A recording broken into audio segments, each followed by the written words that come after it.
안녕하십니까 비욘드 시청자 여러분. 마취통증의학과 전문의 조항무입니다. 자, 오늘은 등산에 대한 컨텐츠 준비했습니다. 날씨가 따뜻해지고 이제 산으로 다들 모이고 계실 겁니다. 그러면은 이쯤에서 궁금증이 하나 생길 거예요. 나는 예전부터 산을 타고 있었는데 점점 허리하고 무릎이 아파지는데 계속 산을 타도 될 것인가? 이렇게 물으시는 분들도 계시고, 나는 산을 별로 안 타는데 이번에 모임이 산행 모임이 잡혔어. 근데 나는 허리랑 무릎이 좀 안 좋은데 산을 가도 되는 것인가? 하는 질문 되게 많이 하십니다. 이 부분에 대해서 오늘 속 시원하게 풀어드리도록 하겠습니다. 무릎, 허리 아픈데 등산해도 되나요? 컨텐츠 시작하도록 하겠습니다. 자, 무릎이 아픈데 등산해도 될까요? 등산은 무릎에 좀 무리가 가지 않나요? 이렇게 여쭈시는 분들 되게 많으시고, 그 다음에 저는 허리가 아프시면은 등산을 좀 자제하라고 말씀을 드리거든요. 아니 근데 허리랑 등산이랑 뭐 직접적인 관계가 있나요? 라고 이제 여쭈시는 분들도 계시지요. 그래서 제가 제 경험담을 또 말씀드립니다. 저는 20대 때 무턱대고 혼자서 독학으로 등산을 시작했다가 무릎이 아팠던 적이 있습니다. 그때 왜 그랬고 무엇이 잘못되었었고 어떻게 바꿨어야 되는지 말씀드리고요. 자, 등산 초보들 계시지요? 등산 초보들은 어떻게 해야 되는지 말씀드립니다. 저는 장비바를 세우라고 말씀드리거든요. 그 이유에 대해서, 그리고 구체적으로 어떤 장비바를 세워야 되는지 언급하고요. 그리고 중장년이 되어서 이제 어느 정도는 허리나 무릎에 통증을 가지고 계시는 분들 많으실 텐데요. 이런 분들이 등산을 할 때 어떻게 해야 되는지 첫 번째 팁으로 쉬운 코스를 선정하라. 두 번째 팁으로 등산 말고 둘레길로 바꿉시다 하는 부분 설명드리겠습니다. 그리고 제가 또 나이가 들어가지고 30대 때 혼자서 또 등산하다가 식겁했던 적이 있습니다. 그 부분에 대해서 또 썰을 풀어드리도록 하겠습니다. 네, 인생은 순리대로 가지님께서 제일 먼저 들어와 주셨습니다. 네, 감사합니다. 그러면은 본격적으로 시작해 보도록 하겠습니다. 무릎. 저는 이제 무릎이 아프고 나이가 들어가는데 등산을 계속해도 되나요? 아니면은 무릎이 아픈데 이번에 등산 모임이 처음으로 잡혔어요. 등산을 해도 될까요? 라고 질문 주시는 분들 계십니다. 그 부분에 대해서 속 시원하게 풀어드리겠습니다. 기본적으로 등산은 특히 내리막은 무릎을 망가뜨립니다. 자, 내리막을 내려오면은 내 무릎에 어느 정도의 하중이 걸리냐면요. 내 체중의 5배. 5배의 하중이 걸립니다. 무려 5배입니다. 내가 몸무게가 60kg이라면은 내려갈 때는 내 무릎에 300kg의 하중이 걸립니다.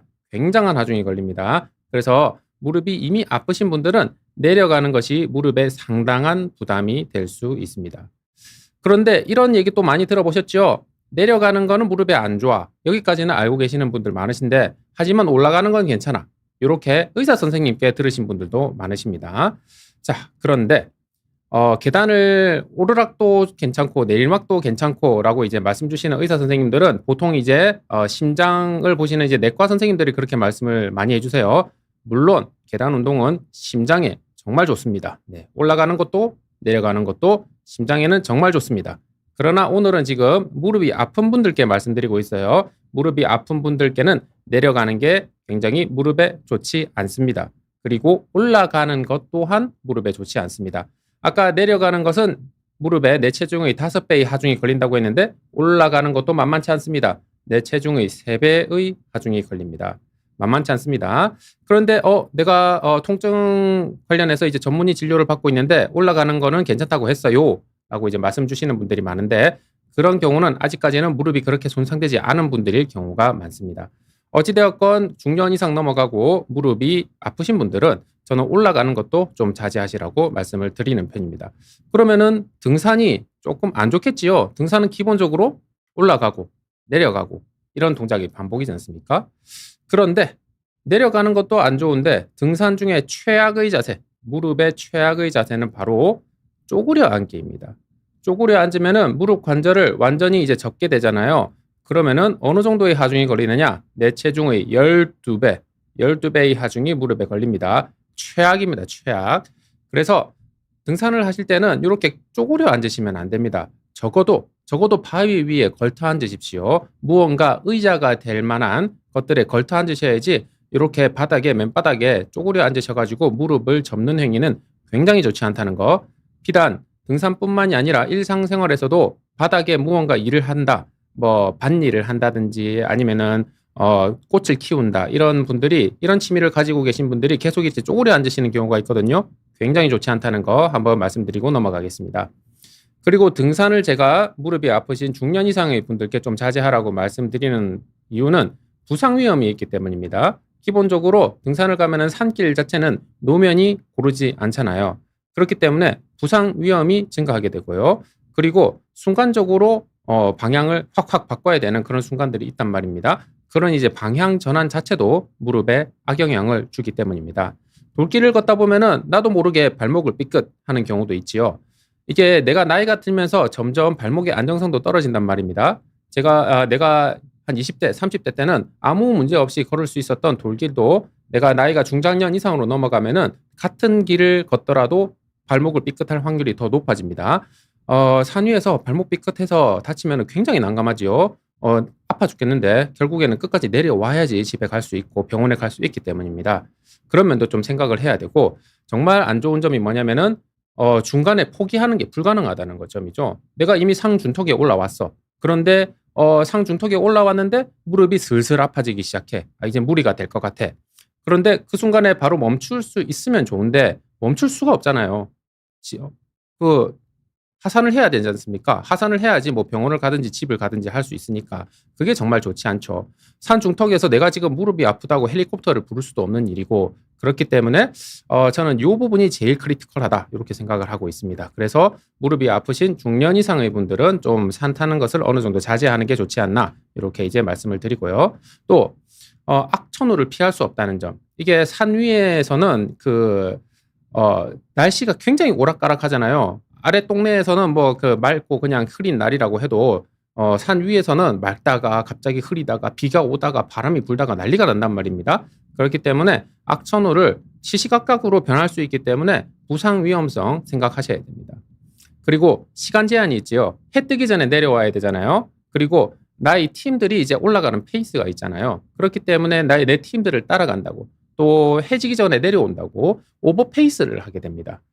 안 그래도 무릎이 아픈데 오버페이스까지 하면은 진짜 무리가 되거나 부상을 입을 수가 있기 때문에 이런 면도 중년 이상의 무릎 통증이 있으신 분들께는 등산의 단점이라고 생각이 됩니다. 그래서 결론적으로 저는 무릎이 아프신 중장년 이상의 환자분들은 등산을 좀 자제하시길 권유드립니다. 이유는 아까도 말씀드렸다시피 첫 번째 무릎 관절에 무리가 가고요. 두 번째 오버페이스를 하면은 위험하고요. 세 번째 부상 위험성이 높기 때문입니다. 그래서 기본적으로 등산은 자제하시되 혹시 내가 모임 때문에 사회생활 때문에 어쩔 수 없이 등산을 해야 할 경우에는 어떤 것을 준비해야 되는지 조금 이따가 말씀드리도록 하겠습니다. 저는 이미 무릎 통증이 있는 분들은 어떤 운동을 해야 되는지 비욘디에서 방송을 찍어 놓은 게 있습니다. 무릎 통증을 위한 운동은 따로 있다 방송. 이 방송의 댓글에 링크 남겨놓도록 하겠습니다. 참고해 주십시오. 자, 그러면은 다음 주제로 넘어가기 전에 실시간 댓글에 대해서 대답해 드리도록 하겠습니다. 포켓시티님께서 질문 주셨습니다. 내리막을 내려가는 것과 계단을 내려가는 것이 비슷하게 무릎이 안 좋을까요? 라고 질문 주셨습니다. 네, 비슷하게 무릎에 안 좋습니다. 내려가는 것 자체가 무릎에 좋지 않습니다. 아까 전에도 말씀드렸다시피 내 체중의 5배의 하중이 무릎에 걸립니다. 내 체중이 60kg이라면 300kg의 하중이 무릎에 걸리게 됩니다. 계단을 내려가는 것도 좋지 않고 산을 내려가는 것도 좋지 않고 그중에 또 안 좋은 거는 에스컬레이터에서 내려가는 게 좋지 않습니다. 에스컬레이터에서 내 발로 내려가는 게 좋지 않습니다. 왜냐하면 에스컬레이터는 보통 계단보다 더 단위 높이가 높잖아요. 운명은 핑계고님께서 질문 주셨습니다. 등산화랑 일반 운동화랑 등산할 때 발 건강에 미치는 영향 차이가 크나요? 라고 질문 주셨습니다. 매우 큽니다. 매우 큽니다. 제가 그래서 이 부분에 대해서 제가 한번 직접 실험을 해봤거든요. 제가 평소에는 항상 등산화를 신고 등산을 다니지만 한번 제가 러닝화를 일부러 신고 등산을 간 적이 있습니다. 좀 만만한 산이었어요. 그런데 되게 만만한 산이었고 평소에는 아무런 문제 없이 신었던 좋은 운동화였음에도 불구하고 저 올라갔다가 시겁했잖아요. 엄청 미끄럽더라고요. 그러니까 이제 바위산이었는데 바위산에 그 위에 바위에 먼지가 얹어진 상태에서 올라가다 보니까 일반 운동화로는 너무 미끄럽더라고요. 정말 너무 심할 정도로 미끄럽더라고요.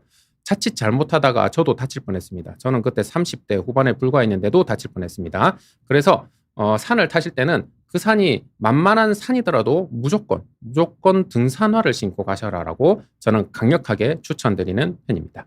그러면 PPT로 다시 한번 돌려주시겠습니까? 허리 통증 알고 계시는 분들 많은데요. 내가 허리가 아픈데 등산을 해도 되나요? 라고 질문 주시는 분들 계십니다. 그 부분에 대해서 쏙쏙 시원하게 말씀드리도록 하겠습니다. 자, 허리가 아프신 분들께는 중장년의 이상의 환자분들께서 저는 등산을 조금 자제하시는 게 어떻겠는가라고 권고를 드립니다. 그러면은 이 질문이 따라오지요. 아니, 허리 아픈 거고 뭐 등산하고 무슨 관계 있나요? 등산 자체가 허리에 안 좋지는 않을 것 같은데 왜 자제하라고 하십니까? 라고 역으로 질문을 주십니다. 그럼 저는 여기에 대해서 이렇게 대답을 드리죠. 네, 맞습니다. 허리 자체에는 등산이 그렇게 나쁘지는 않습니다만은 등산은 무릎에 악영향을 줄 수 있습니다. 허리가 아프신 분들은 무릎을 같이 지켜가면서 살아야 되기 때문에 등산을 자제하시길 권고드립니다. 이렇게 말씀을 드립니다. 허리와 무릎이 동시에 아프면은 허리 건강을 지키는데 되게 난감하기 때문이거든요. 그 이유가 무엇이냐 하면은 우리가 허리가 아프면은 어떤 운동을 가장 적극적으로 추천받습니까? 거의 대부분이 걷기를 하셔라. 이렇게 추천을 많이 받으실 겁니다. 특히 평지 걷기를 하셔라. 이렇게 추천을 많이 받으실 겁니다. 우리가 사람이 걷는 게 우리 일상생활이라서 굉장히 걷는 운동 자체는 만만해 보이지만은 걷기는 만만한 운동이 아닙니다. 굉장히 굉장히 정교한 밸런스를 맞춰가면서 걸어야 되는 운동이고 유산소 운동도 되고 근력 운동도 되는 굉장히 종합적인 운동이라고 볼 수 있습니다. 걷기를 하면요. 척추 주변 근육이 보강이 되고요. 그리고 정교한 균형 운동도 같이 됩니다. 그리고 걷기를 하면서 적절한 자극을 디스크에 주면서 디스크의 영양도 공급되게 되고요. 관절이 강직되는 것도 감소하게 되고 통증이 감소되는 효과도 있습니다. 평지 걷기는 정말 허리에 좋은 운동입니다. 그런데 등산을 무리해서 하다가 무릎이 다치면은 이 좋은 걷기 운동을 할 수가 없잖아요. 그래서 이게 중요한 겁니다. 무릎이 아프면은 걷지를 못하기 때문에 허리가 아프신 분들은 무릎을 잘 지켜야 된다. 평소에 무릎까지 아껴야 된다. 이렇게 말씀을 드리고 있습니다. 무릎이 아프면은 걷지를 못하게 되고 걷지를 못하면은 허리 근육이 약화가 됩니다. 허리를 주변을 감싸는 근육들 기둥이거든요. 기둥이 얇아지면 어떻게 됩니까? 척추 자체가 불안정해집니다. 그렇게 되면은 불안정한 척추를 가지고 살면은 허리 통증이 안 그래도 아픈 통증이 더욱 빨리 악화가 됩니다. 그렇기 때문에 허리가 아프신 분들은 허리를 지켜야 되는 거 당연하지만 무릎도 같이 지켜야 됩니다. 무릎을 지키기 위해서 무릎에 무리가 되는 등산을 자제하시라고 말씀을 드립니다. 그래서 허리가 아프시면은 무릎을 아끼기 위해서 등산을 먼저 자제하시고 걷기는 평지를 걸으셔라. 이렇게 말씀을 드립니다. 자, 그래서 척추가 아플 때, 허리가 아플 때 어떤 운동을 해야 되는지 비욘디에서 이미 방송을 찍어놨습니다. 척추 통증을 위한 운동은 따로 있다라는 방송이 있으니까 이 방송의 댓글에 링크를 남겨놓도록 하겠습니다. 참고해 주십시오. 자, 그리고 조항모의 퀴즈 시간입니다. 오늘 등산에 대해서 말씀드리고 있는데 오늘의 질문은 이것입니다. 내가 등산 초보고 이번에 등산을 한 번 가게 되었습니다. 등산을 단 한 번 가더라도 반드시 갖춰야 될 등산 장비가 있습니다. 그것이 무엇일까요? 실시간 댓글로 지금 한번 남겨주십시오. 등산을 내가 단 한 번 가더라도 내 돈을 주고 사야 되는 장비가 하나, 정말 중요한 장비가 있습니다. 그것이 무엇인지 여러분의 의견을 실시간 댓글로 남겨주십시오. 여러분께서 실시간 댓글을 남겨주시는 동안 저는 또 그러면은 다음 주제로 넘어가기 전에 또 실시간 질문에 대해서 답해 드리도록 하겠습니다. 별사탕님께서 질문 주셨습니다.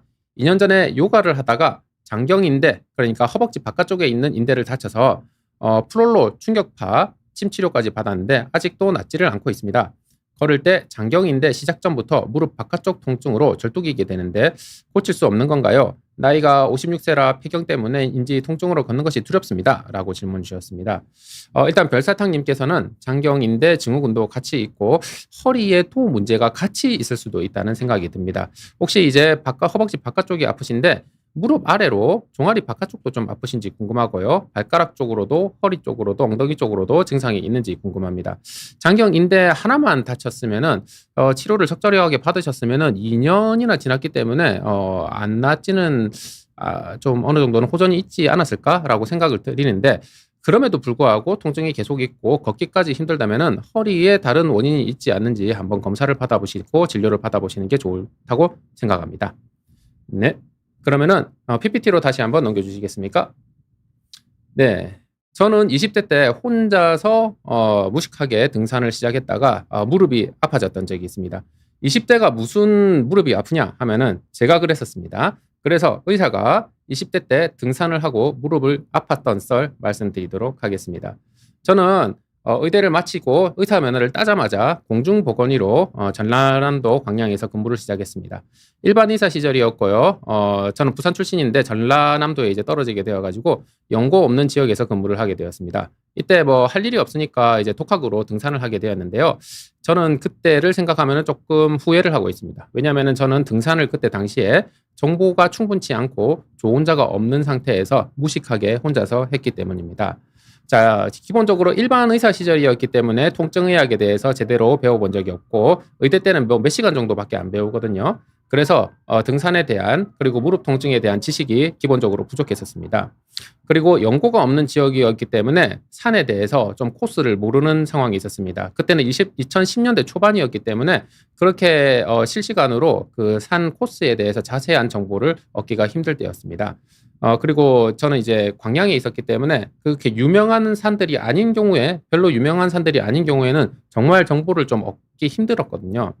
그리고 저는 누구한테 배운 게 아니고 독학으로 등산을 했기 때문에 좀 일단 무식했었고 그리고 안전불감증이 좀 있었습니다. 모르니까요. 무식하면 원래 용감하잖아요. 그래서 어떤 일이 있었냐면은 일단은 연고 없는 지역에서 혼자서 등산을 하다 보니까 코스에 대한 정보가 턱없이 부족했습니다.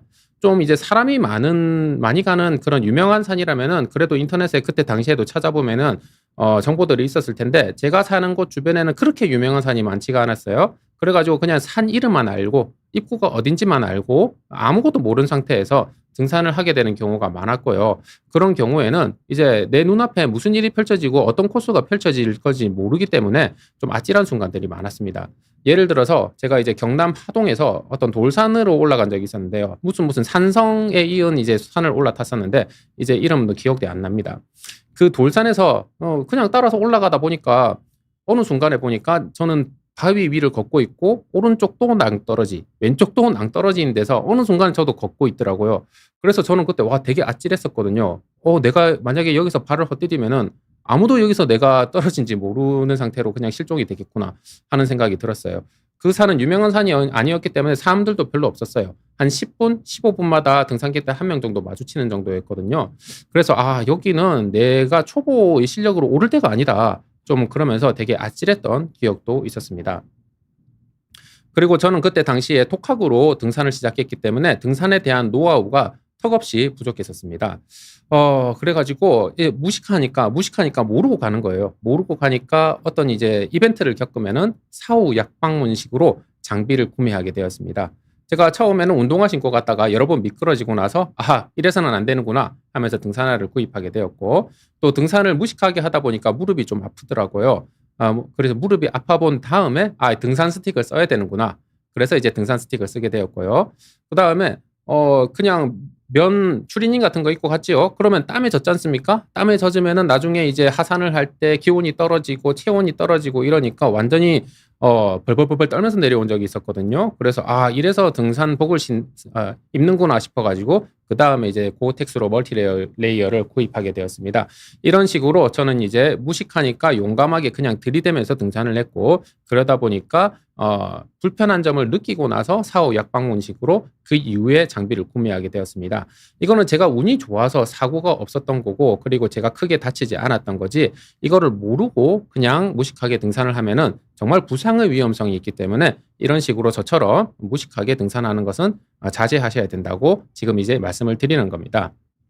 자, 저는 그리고 정상을 정복해야만 한다는 잘못된 인식을 가지고 있었어요. 왜냐하면 저는 등산 경험이 별로 없었거든요. 당시에는 뭐 수학여행 가고 졸업여행 가고 그래가지고 그냥 산탄 경험이 다였기 때문에 그때는 뭐 높은 주차장에서 이제 버스 대고 정상 한번 이제 찍고 넘어가게 해주잖아요. 그러니까 저는 산을 타면은 당연히 정상을 정복해야 된다고만 생각했는데 그것은 완전히 잘못된 인식이었죠. 왜냐하면 저는 그때 초보였잖아요.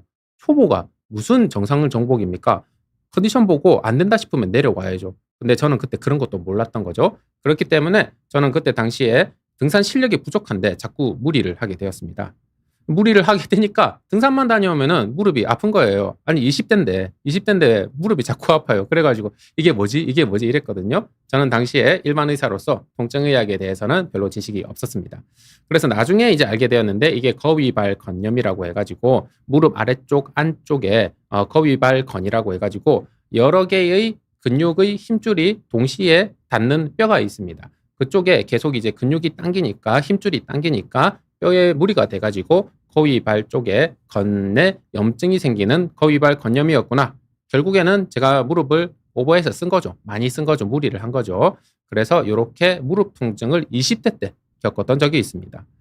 그래서 제가 그 다음부터는 좀 배워야 되겠다 싶어가지고 등산을 좀 어렸을 때부터 했었던 친구와 함께 동행을 해서 등산을 하기 시작했습니다. 그랬더니 정말 다르더라고요. 이 친구는 한 20년 넘게 그때 당시에도 등산 경험이 있는 친구였기 때문에 정말 제가 몰랐던 노하우를 많이 알고 있었고, 그리고 같이 등산을 하면서 실시간으로 노하우를 하나하나씩 전해주고 저는 배우다 보니까 정말 큰 힘이 되었고, 그리고 정말 안전에서도 내가 얼마나 무식하게 안전 불감증이 있는 상태에서 이때까지 등산을 하고 있었구나 하는 것을 정말 반성하게 되었고, 등산은 제대로 알고, 특히 초반에는 비기너 때는 좀 경험이 어느 정도 있는 조언자와 함께 동행을 해야 되겠구나. 그래야 안전한 등산을 할 수 있겠구나라고 깨닫게 되었습니다. 그래서 저는 이제 등산을 처음으로 시작하시는 분들께는 항상 말씀을 드립니다. 장비충이 되세요. 우리나라 분들 장비 사랑하시잖아요. 그런데 그 장비를 많이 메고 오시는 분들 조금 이제 우습게 보는 그런 문화도 있는데요. 저는 그냥 장비충이 되세요. 자신 있게 장비를 쓰세요. 이렇게 말씀을 드립니다. 왜냐하면은 안전이 최우선이니까. 그래서 그 어떤 낮은 산을 가더라도 등산화, 등산 스틱, 등산 배낭 챙기시고요. 그 다음에 혹시 겨울에 산행을 하게 되면은 아이젠 챙기시고, 그 다음에 자동차 몰고 겨울에 가실 때는 윈터 타이어까지 바꿔 끼우시라, 이렇게 말씀을 드립니다. 자, 무릎 통증에 대해서 제가 어떤 생활 습관과 자세를 가져야 되는지, 무릎 통증에 관련된 영양제는 진짜로 효과가 있는지에 대해서 방송을 찍어 놓은 것이 있습니다. 무릎 통증을 위한 생활 습관 영양제라는 방송 링크를 이 방송의 댓글에 달아 놓도록 하겠습니다. 참고해 주십시오. 그러면은 다음 주제로 넘어가기 전에 또 실시간 댓글에 대해서 대답 드리도록 하겠습니다. 별사탕님께서 질문 주셨습니다. 네. MRI 상으로는 허리는 괜찮으시군요. 고관절을 싸고 있는 힘줄이 찢어졌다고 했습니다. 그렇군요. 허리는 괜찮았는데 고관절 쪽에 문제가 있었군요. 그래서 고관절 쪽으로 치료를 계속 받고 계시겠지요. 당연히 전문의 진료를 계속 받고 계시리라고 생각을 합니다. 그런데 이제 좀 고관절이 좀 찢어지고 이러면은 좀 걷거나 이런 데 좀 불편감이 있을 수 있습니다. 이 부분에 대해서는 이제 어느 정도 찢어졌는지, 어디가 찢어졌는지는 제가 지금 모르는 상황이기 때문에 본인이 진료를 봐주시는 전문의 선생님과 계속 좀 상담과 치료를 이어가면 좋을 것 같습니다. 인생은 순리대로 가지님께서 질문 주셨습니다. 똑같은 거리를 걸어도 등산으로 하면은 공기 좋고 하니까 몸에 더 좋을까요? 라고 질문 주셨습니다. 저도 이제 등산을 조금 해봤지만은 정말 정신 건강에는 정말 이만한 운동도 없는 것 같습니다. 정말 같이 가게 되면 협동심도 기를 수 있고, 무엇보다도 대자연의 품에 안기게 되는 그런 이제 해방감, 그리고 성취감, 정말 정신 건강에는 좋을 것 같습니다. 공기도 당연히 좋고요. 그러면 이제 몸에 좋겠죠. 그래서 등산은 정말 정신 건강에 좋고, 공기도 좋으니까 폐 건강에도 좋을 것입니다. 하지만 무릎 건강에는 좋지 않습니다. 그래서 오늘 허리 건강에도 좋지 않을 수 있습니다. 그래서 오늘은 저는 통증의학과 전문의로서 무릎 통증과 허리 통증 때문에 등산을 좀 자제하라는 말씀을 계속 드리고 있습니다. 그러면은 PPT로 다시 한번 넘겨주시겠습니까? 자, 이제 등산 초보님들께 조언을 드리도록 하겠습니다. 등산 초보분들은 어떻게 해야 되냐? 저는 장비빨을 세우세요. 이렇게 말씀을 드립니다. 남들이 뭐라고 하든 그게 무슨 상관입니까? 내가 안전해야지 제일 좋은 거지. 그래서 내가 등산 초보라면은 장비를 사가지고 장비빨을 세우세요. 이렇게 말씀을 드립니다. 일단 첫 번째, 반드시 등산화를 착용해야 됩니다. 내가 만만한 산을 가더라도, 그리고 내가 이번 한 번만 등산 계획이 잡혀 있다고 하더라도 무조건 등산화는 꼭 돈 주고 사셔야 됩니다. 내 걸로. 왜냐하면은 등산화의 미끄러짐 예방 성능은 운동화라는 차원이 다르기 때문입니다. 진짜로 차원이 다릅니다. 등산화는 기본적으로 미끄러짐을 예방을 시키고, 그리고 발목을 잡아주는 등산화는 발목 부상도 예방시켜줍니다. 그리고 겨울에는 동상을 예방시켜 줄 수도 있고요. 그리고 무엇보다 발 피로를 감소시킵니다. 똑같은 신발을 신더라도 내가 초보인데 똑같은 거리를 갔는데 더 발이 피곤하면은 더 힘들고 그다음에 부상 위험에 더더욱 노출되기 쉽습니다. 그렇기 때문에 등산화를 착용하셔 가지고 미끄러짐도 예방하고 발목 부상도 예방하고 동상도 예방하고 발 피로도 예방하면서 전반적으로 부상 위험성을 떨어뜨릴 수 있게 하기 위해서 저는 반드시 한 번을 올라가더라도 등산화를 착용해야 된다고 말씀을 드립니다. 그리고 저는 등산 스틱을 반드시 2개를 쓰시라고 말씀을 드리거든요. 그러면 이렇게 말씀을 하십니다. 아, 등산 스틱 그거 나이 든 분들이 하는 거 아니에요? 아, 나는 아직 젊은데 좀 쪽팔려요. 다른 사람들 보는 눈도 있고 이렇게 말씀을 하시거든요. 그래서 저는 그런 거 없다. 그냥 장비 사랑해라. 장비충이 되어라. 이렇게 말씀을 드립니다. 기본적으로 등산 스틱이 굉장히 좋습니다. 왜냐하면은 2발로 걷는 것을 등산 스틱을 2개를 쓰면요. 4발로 걷는 것과 같은 효과가 있거든요. 그래서 하지로 집중되는 충격을 상지로 어느 정도 분산시킬 수 있고요. 그 다음에 넘어지는 절체절명의 순간에 스틱이 있으면 좀 넘어짐을 예방할 수 있습니다. 그게 정말 큽니다. 그렇기 때문에 안정성 확보를 위해서 저는 등산을 하실 때 등산 스틱을 사용하시라고 말씀을 드리고 저는 반드시 등산 스틱을 양손에 하나씩 쓰라고 말씀을 드리고 있습니다. 자, 등산 스틱은 2개를 써야지 효과적으로 좌우에 효과적으로 하중이 분산이 되고요. 등산 스틱은 나에게 맞는 높이, 길이가 있습니다. 내가 딱 섰을 때 팔꿈치를 90도로 했을 때 등산 스틱의 팁이 땅에 닿아야 됩니다. 그러면은 오르막일 때는 조금 짧게 하셔야 되고 내리막에서는 조금 길게 조절을 하셔야 됩니다. 그래서 오르막일 때 조금 짧게 하고 평지일 때 평소처럼 하고 내리막일 때는 조금 더 길게 이런 식으로 그때그때 어떤 지형이냐에 따라서 계속 길이를 조절하면서 쓰셔야 됩니다. 그리고 저는 반드시 백팩을 사용하시고 가능하면은 등산용 백팩을 사용하라고 말씀을 드립니다. 일단 백팩을 사용해야 되는 이유는 그 고리가 양쪽에 있기 때문에 하중이 좌우로 고르게 분산이 되고요. 그리고 백팩을 사용할 때는 반드시 하중을 축에 가까이 그러니까 가방끈을 좀 짧게 해서 등에 갖다 붙이라고 말씀을 드립니다. 수납하고 사용이 용이하고요. 그리고 방수가 되는 것도 정말 큰 장점입니다. 약간 패션으로 가방을 메시는 분들은 좀 가방끈을 길게 해가지고 좀 늘어뜨리는 경향이 있는데 그러면 하중이 아래쪽으로 가고 몸의 축에서 멀어지기 때문에 척추에 무리가 갑니다. 어깨에도 무리가 가고요. 그렇기 때문에 가방끈을 짧게 해가지고 몸통에 갖다 붙이시는 게 좋고요. 그리고 옷은 그 방풍, 투습이 되는 그런 옷으로 고어텍스 같은 것으로 여러 겹 준비하시라고 말씀을 드립니다. 기본적으로 산 위에는 기온 변화가 변화무쌍하기 때문에 기온 변화에 대응할 수도 있어야 되고 그 다음에 일반적인 면 옷을 입고 가면은 몸이 젖어버립니다. 몸이 젖어버린 상태에서 해가 지면은 체온 강화로 되게 고생하시거나 아니면 위험한 상황에 맞닥뜨릴 수도 있기 때문에 여러 겹으로 얇은 겹을 여러 겹으로 하셔가지고 기온 변화, 체온 변화에 대응을 하시고 그리고 땀을 계속 발산을 하면서 그래서 이제 고텍스를 보통 입고 다니시는 거죠. 그렇게 해서 안전을 도모하셔야 됩니다. 그래서 지금 미군 군복에 대해서도 이제 사진을 들고 왔지만 이렇게 멀티 레이어 여러 겹으로 입고 다니면서 그때그때의 상황에 대응하는 모습을 볼 수 있겠습니다. 그리고 초보분들은 반드시 등산 선배와 함께 동행해서 등산을 하시길 추천드립니다. 처음에는 쉬운 코스부터 하시고요. 선배께 노하우를 계속 실시간으로 배우시면서 가시는 것을 추천드리고 선배와 같이 가면은 비상 상황이 있더라도 이 등산 선배가 어떻게 행동하시는 것을 보면서 비상시 대응 능력도 함께 키울 수 있습니다. 그리고 악천후가 있으면은 계획을 취소하십시오. 초보지 않습니까? 초보는 무엇입니까? 실력이 없다는 얘기지요. 실력이 없는데 무슨 악천후 시에 등산을 갑니까? 부상을 입을 수 있고 사고를 입을 수 있습니다. 그래서 그날 당일에 악천후면은 뭐 다른 데 가십시오. 그러면 되죠. 계획 취소하면 되죠. 그래서 무릎 관절염에 대해서 또 여러 가지 여러 질문들에 대해서 대답을 해드리는 방송도 찍어 놓았으니까 이 방송의 댓글에 링크를 달아 놓겠습니다. 한번 참고해 주시면 좋겠습니다. 나의 비밀 정원님께서 질문 주셨습니다. 하루에 몇 보 정도까지가 걷기 운동할 때 무릎에 무리를 안 주는 안전 범위일까요? 라고 질문 주셨습니다. 저는 이제 허리가 아프신 분들께는 중장년 이상인 분들께는 일단은 7, 8천 보를 기준으로 해가지고 걸어보시고 반드시 운동화를 신고 평지를 걸으셔야 됩니다. 그래가지고 그 다음날 일어났을 때 내가 기분 좋은 뻐근함이 있으면은 딱 그 정도면 괜찮고 내가 조금 힘들다 이러면은 더 줄이시라고 말씀을 드립니다.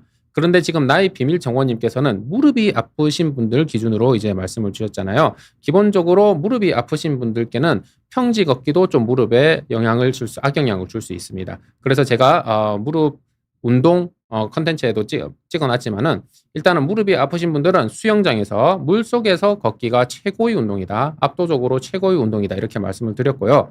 그 다음에 수영장에 매일 못 가는 분들 계실 거 아닙니까? 그런 분들께는 2순위 운동으로 집에 실내 자전거 들여놓고 실내 자전거를 저강도로 꾸준히 하셔라. 이렇게 말씀을 드립니다. 무릎 관절염이 어느 정도 심했느냐에 따라서 평지 걷기는 오히려 무리가 될 수도 있습니다. 이 부분에 대해서는 본인의 무릎을 치료해 주시는 전문의 선생님과 한번 본인의 상태에 대해서 상담을 받으시는 것을 추천드리도록 하겠습니다. 그러면 PPT로 다시 한번 넘겨주실까요? 조항모형 퀴즈 정답을 말씀드리겠습니다. 정답이라기보다는 저의 의견이지요. 등산을 한 번 하더라도 반드시 갖춰야 될 장비는 저는 등산화라고 생각합니다. 단 한 번밖에 안 잡혀 있고 그 다음에는 등산을 할 일이 없을 것 같아.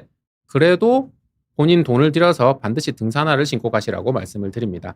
그 이유는 아까 전에도 말씀드렸다시피 일단은 미끄러짐을 방지하는 게 운동화와 차원이 다른 성능을 가지고 있기 때문이고, 그리고 발목까지 올라오는 등산화를 신으시면은 발목 삐끗하는 것을 또 예방할 수 있고요. 보통의 등산화는 또 방수 기능을 가지고 있기 때문에 비가 올 때 발이 젖거나 하는 일을 예방할 수 있고, 또 등산화는 겉부분이 좀 단단하잖아요. 그래서 뭐 바윗돌을 차거나 이랬을 때도 발가락, 뼈나 힘줄 부상을 예방할 수 있기 때문에 저는 등산화는 반드시 구비한 상태로 산을 타셔야 된다고 생각합니다.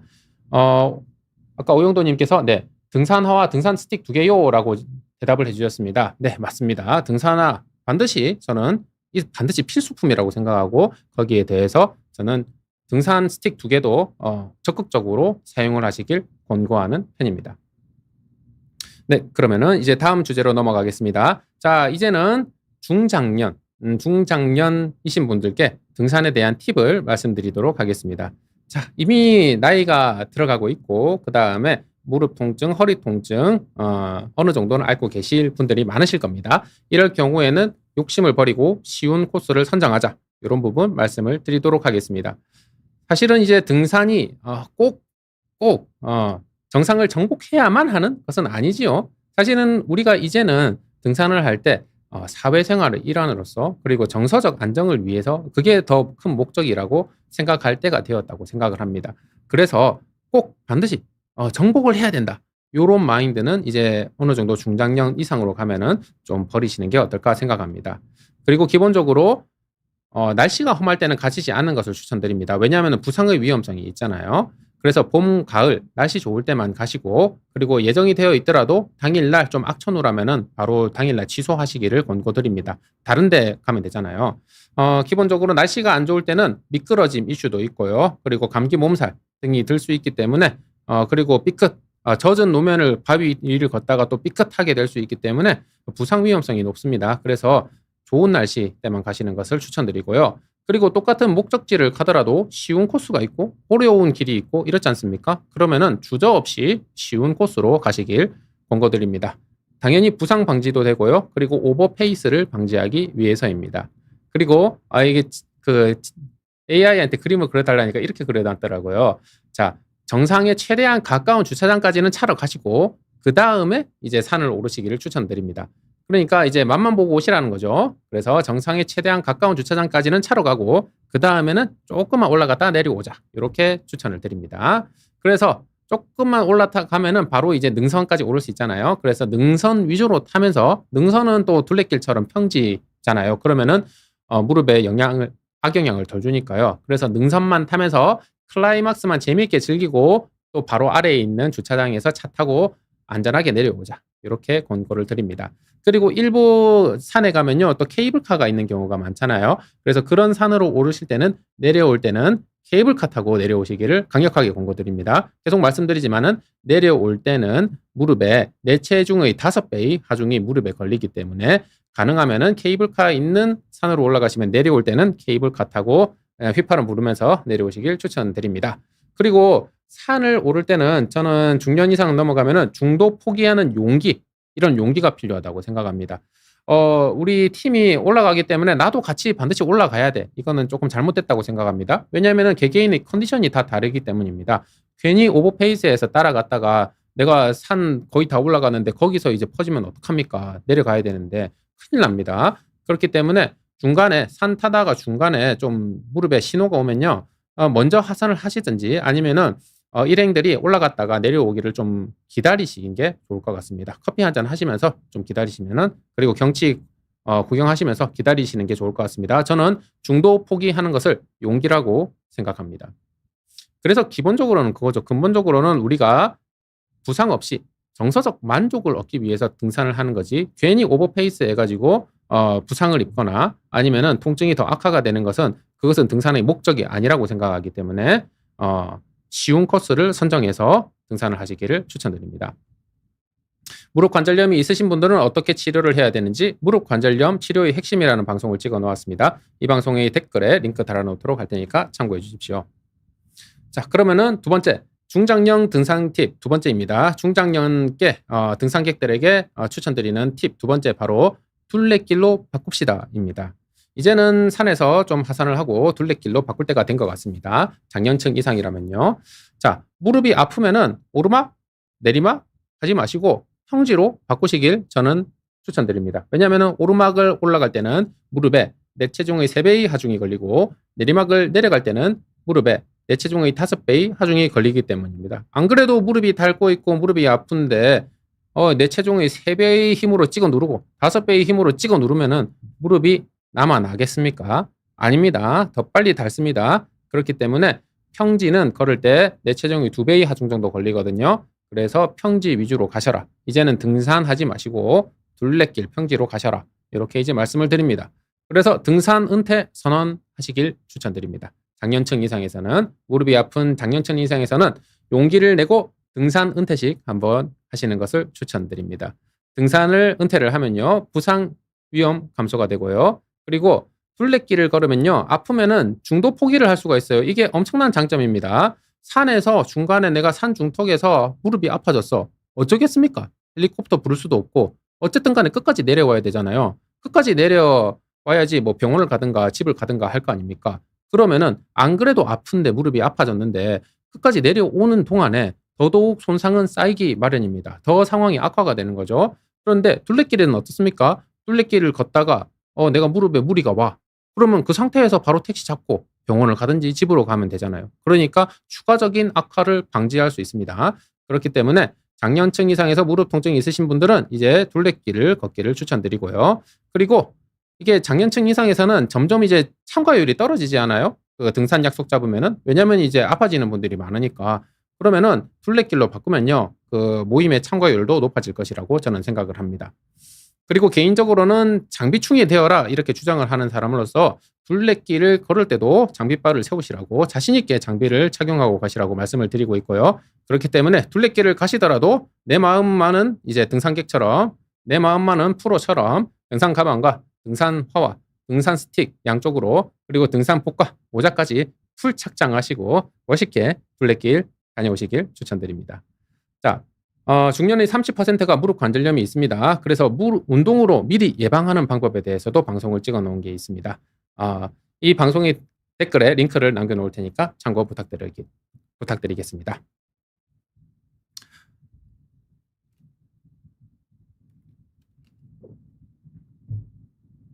자, 저는 30대 때 혼자서 무식하게 등산하다가 시컵했던 일이 있었습니다. 저는 혼자서 독학해서 등산을 시작했거든요. 좀 무모한 짓이었습니다. 그래서 제가 30대 때 제가 어떻게 등산하다가 시컵을 했는지에 대해서, 제 경험에 대해서 말씀드리도록 하겠습니다. 저는 의사 면허를 따자마자 이제 제 연고가 아닌 지역으로 가가지고 아무것도 모르는 상태에서 독학으로 등산을 시작했고요. 그때 당시에는 2010년대 초반이었기 때문에 그렇게 많은 정보를 인터넷에서 얻을 수가 없었습니다. 그렇기 때문에 좀 무식한 상태에서 등산을 강행을 했고요. 그래서 저는 산에 올랐다가 식겁을 하고 장비를 구입하는 나쁜 패턴을 반복하게 되었습니다. 운동화 신고 올라갔다가 미끄러진 이후에 이러면 안 되겠구나 싶어가지고 등산화를 추 이후에 구매하게 되었고요. 그 다음에 저는 부산 사람이라 가지고 눈이 쌓인 거를 거의 경험해 본 적이 없거든요. 그런 상황에서 이제 전라남도에 떨어지니까 눈도 쌓이고 빙판길도 있고 이렇더라고요. 그래서 눈길을 걸을 때 이게 굉장히 미끄럽구나. 넘어지기 십상이구나. 이런 걸 알게 된 다음에 그 다음에서야 아이젠을 구입하게 되었고, 저는 부산에 있을 때는 아이젠이 뭔지도 몰랐습니다. 그리고 산행을 하면서 보통 면 추리닝을 입고 갔다가 땀에 젖어가지고 하산을 할 때 해가 져가는데 체온 강화까지 겪고 난 다음에 이래서는 안 되는구나, 굉장히 위험하구나, 그런 경험을 하게 된 다음에 고텍스 등산복을 그 다음에 구입하게 되었고요. 그 다음에 저는 이제 부산 사람이기 때문에 눈길에서 운전을 했던 경험이 없는데, 이제 눈길에서 옵니다. 다행히 사고는 안 났는데, 그래서 그 다음에 이제 윈터 타이어를 구입해서 장착하게 되었습니다. 저는 윈터 타이어라는 게 있는지도 그때는 몰랐었습니다. 자, 운동화 신고 등산을 처음에는 했었는데요. 이게 얼마나 무모한 짓입니까? 저는 여러 번 미끄러져 본 다음에 등산화를 구입하게 되었습니다. 다행히 제가 뭐 발목이 꺾이거나 그러진 않았는데, 그것은 순전히 운이었다고 생각합니다. 저는 굉장히 무모하게 운동화를 신고 등산을 하고야 말았습니다. 그래서 여러분들께서는 등산을 단 한 번을 가시더라도 반드시 등산화를 구입하셔가지고, 내 걸로 구입하셔가지고 등산화를 신고 산을 타시길 추천드리고요. 그리고 제가 중간에 좀 만만한 산 한 번 탈 때 일부러 실험 삼아서 한 번 더 운동화를 신고 갔었는데 굉장히 또 미끄럽더라고요. 그래서 아무리 만만한 산을 타더라도 반드시 등산화 신고 가시길 추천드리고요. 저는 처음에 등산 스틱은 젊은 사람이 하기에는 멋이 없다고 생각해서 안 했는데, 그러다 보니까 무릎이 아파지더라고요. 그래서 무릎이 아파진 다음에 등산 스틱을 구입을 하게 되었고, 처음에는 또 뭣도 모르니까 하나만 들고 다녔습니다. 근데 하나만 들고 다니니까 그쪽이 이제 손목도 아파지고 그러더라고요. 그래서 등산 스틱이 양손에 하나씩 들고 가야 되는구나. 그리고 팔꿈치가 90도가 되게 높이를 계속 조절하면서 써야 되는구나 하는 거를 추후에 알게 되었고, 그 다음에는 등산화와 등산 스틱을 양손에 쥐고 이렇게 등산을 하다 보니까 굉장히 하중이 분산이 되는 것을 알게 되었습니다. 그래서 여러분들께서는 처음부터 시작하실 때부터 등산화와 양손에 등산 스틱을 반드시 쥐고 등산을 하시길 추천드리고요. 저는 이제 처음에는 그냥 책가방 메고 갔죠. 그러다가 이제 이게 하중분산이 잘 안 되니까 갔다 오면 또 허리도 아프더라고요. 그래서 그 다음에 또 등산 가방을 맸습니다. 등산 가방은 되게 하중분산도 잘 돼 있고요. 또 이제 무거운 물건을 어디에 두냐, 어느 순서로 쌓아야 되느냐, 이런 것도 이제 노하우입니다. 그런 것도 이제 유튜브 영상이 많으니까 한번 참고해 주시고요.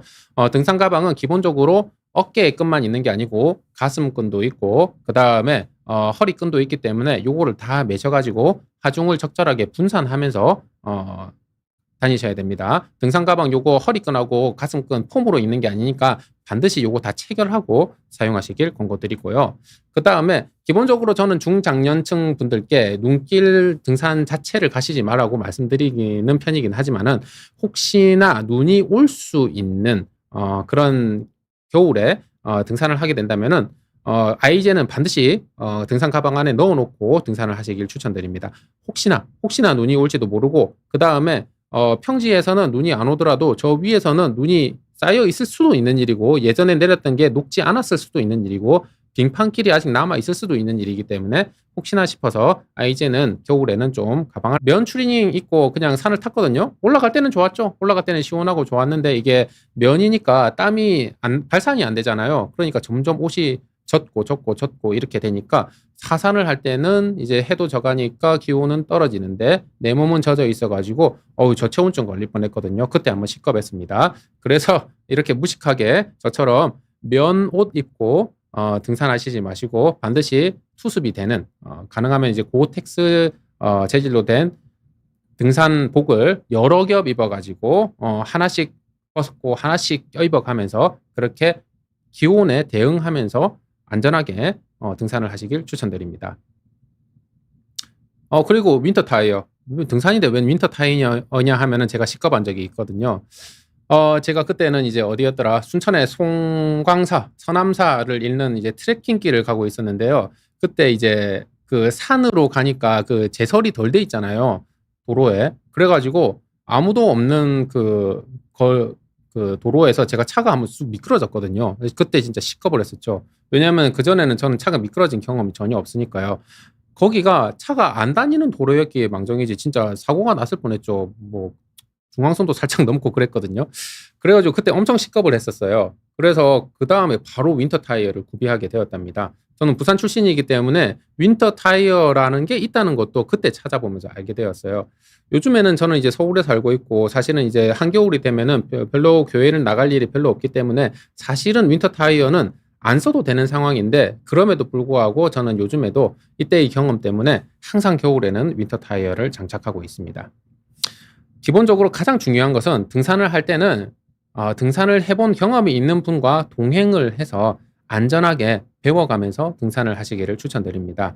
그리고 만의 하나의 이제 사고나 부상이 있더라도 나보다 선배인 등산 경험이 풍부한 사람이 나보다 대응 능력이 훨씬 뛰어나기 때문에 어떻게 할지 더 안전하게 알려줄 수도 있고 도움을 줄 수도 있기 때문에 저는 등산 초보인 분들은 반드시 등산인과 동행하면서 안전하게 등산을 배우고 안전하게 등산을 하시길 추천드립니다.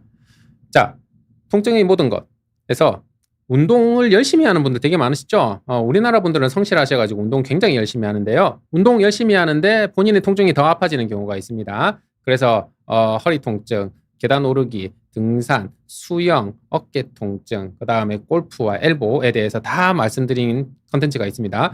운동 열심히 하는데 더 아파진다고 라는 방송이 있으니까 이 방송의 댓글에 링크 달아놓도록 하겠습니다. 참고해 주십시오.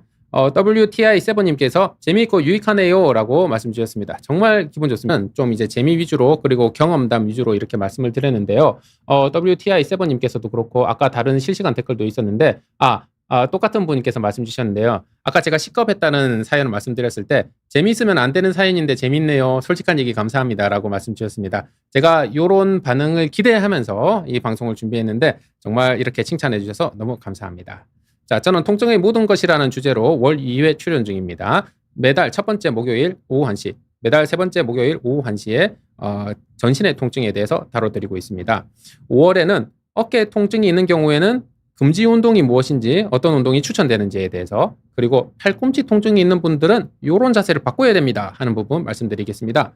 그리고 6월에는 무릎과 허리가 아픈 가족과 여행 계획 짜는 법에 대해서 말씀드리겠습니다. 제가 무릎이 아픈 가족과 해외여행도 다녀왔고 허리가 아픈 가족과 국내 여행도 다녀왔거든요. 이때의 저희 노하우, 무엇을 준비했는지 그리고 실제는 어땠는지 그리고 갔다 와서 어떤 점을 반성했는지에 대해서 준비하고 있습니다. 저는 지금 의학 채널 비욘디 채널 아마 오늘이 39번째 방송일 겁니다. 제 방송을 이 링크에 다 모아놨어요. 그래서 이 방송의 댓글에 제 모든 비욘디 방송을 모은 링크를 걸어 놓겠습니다. 이 링크만 한번 클릭해서 들어가면은 저희 방송 39개를 다 볼 수 있으니까 전신의 통증에 대해서 내용이 다 망라되어 있으니까 본인의 통증에 맞는 방송을 보시면 좋겠습니다. 저는 개인적으로 조항무엔 통증이라고 개인 유튜브 채널도 운영하고 있습니다. 구독하고 좋아요 한번 부탁드리겠습니다. 최근에는 무릎 관절염 가족과 여행 다녀온 썰이라는 무릎 관련 컨텐츠도 올려놨으니까 시청 부탁드리겠습니다. 다음 방송은 5월 14일에 있습니다. 5월 14일 목요일 오후 1시에 어깨 통증 금지 운동, 추천 운동은 무엇인지에 대해서 준비해놨으니까 그때 또 뵙도록 하겠습니다. 48분 동안 집중해 주셔서 감사합니다. 그러면 저는 5월에 또 뵙도록 하겠습니다. 부상 없는 둘레길, 부상 없는 등산 되시길 추천드리고 이번 봄을 만끽하시길 기원합니다. 그럼 다음번에 또 봬요. 빠이빠이.